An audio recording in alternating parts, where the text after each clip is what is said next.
30 years now since The Craft has been released in theaters and it blew up into a cult favorite to many. Hello, Kevin Forte here, Deadhead Kev, and welcome to another video. And since this being not just the 30th anniversary of the Craft, but this month is May, and May is World Goth Month, or World Goth Day, which will be on the 22nd.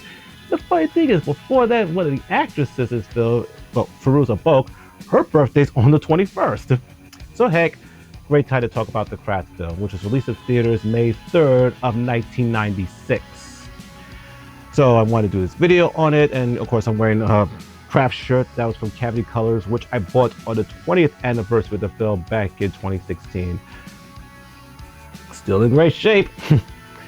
So anyway, The Craft is about four teenage girls that inherit powers from this guy named Monok, and they use their powers on the tormentors.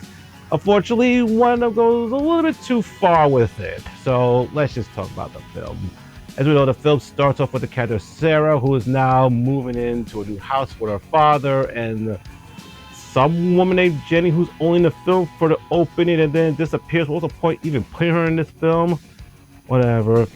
She goes to a new school, and then we're introduced to Nancy, Bonnie, and Rochelle.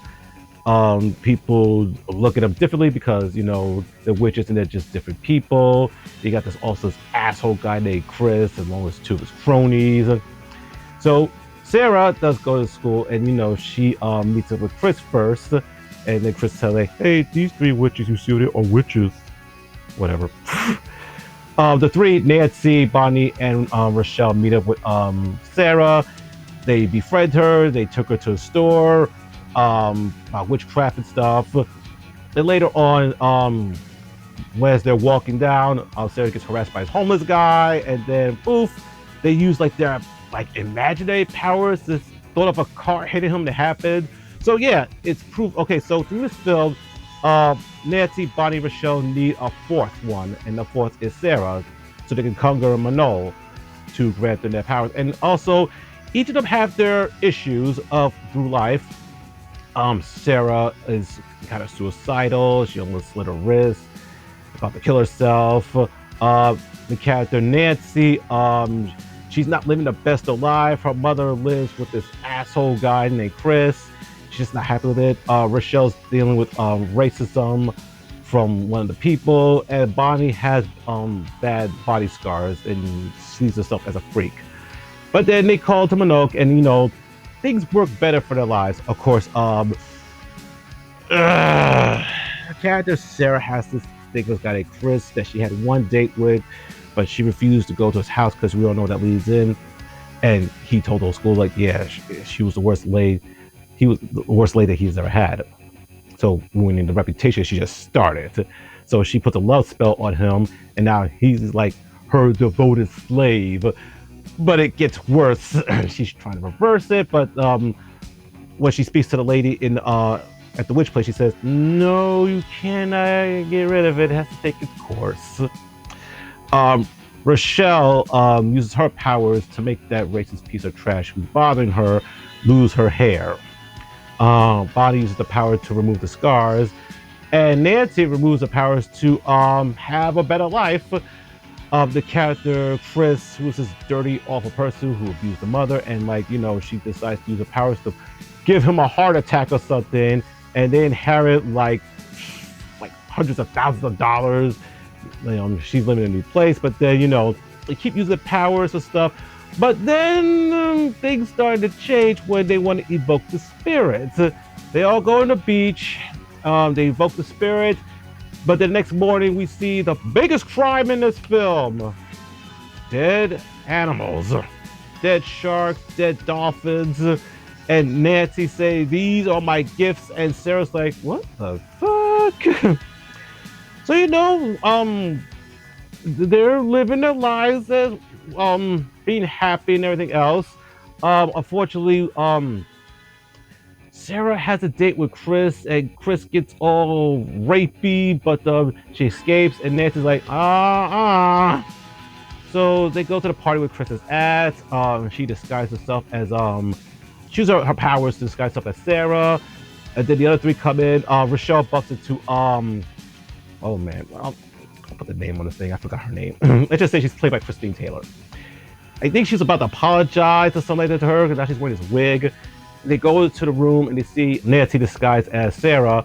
Nancy goes back as being as herself, tricking Chris, and then throws him out through the window.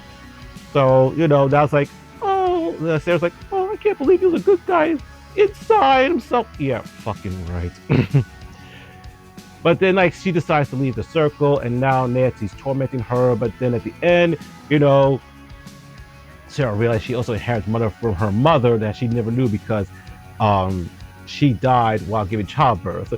And, you know, a battle happens. I don't want to go through the whole thing, you know, I don't go too spoilers. But you've seen it, so you may know what happens. The Craft has actually blew up throughout the years, 30 years. It's definitely a fan favorite. It's definitely one that goths lives and people who love witchcraft. To me, it's my favorite film about witchcraft. And I'm glad that it's staying here. It's been here for so many years. The character of Nancy has definitely become a favorite to many. Where's the action figures? I mean, I know there's Funko Pops, but I want actual figures. NECA Toys. Somebody make a figures of the Craft. I guarantee those will sell. But yeah, you know, the cast now go to conventions now, and to be met by fans and everywhere else. But of course, when something gets famous, it's either gonna have a useless remake or a useless sequel prequel. The way it had both with remake and a sequel, because the idea for years talked about it was gonna be remade, Blumhouse gonna be behind it. But the word, people got so angry, and they said, okay, let's go change it from a remake to a sequel, something like that. The Craft Legacy, which came out in 2020. Trash. That's all I can say. It's the same thing, you know, four girls with witch powers, but they don't go control out of it. And then one of the girls is related to Nancy Dowse, which I don't know how she got powers. Nancy lost her powers at the end of the first movie. I guess David Duchovny needed a paycheck. Why the fuck he did that film? I don't know. But yes, The Craft is actually one of my favorite horror films of the 1990s. And here's the funny thing though, because two of the cast members of this film later on starred in another horror film which helped change horror and brought horror back. That film being Scream. Neve Campbell and Skeet Ulrich, who were in The Craft, were also in that movie. So yeah, I guess it was a great year for both of them and a great year for horror. Now, coming back. So yeah, The Craft is definitely one of those films I truly recommend. If you have not seen it, go see it. So, you know, that's much I'm going to talk about right now about The Craft. So it's a small video here, but more videos will be coming from me soon. So thanks for watching. I am Deadhead Kev, and remember, now is the end. Let this video go in peace.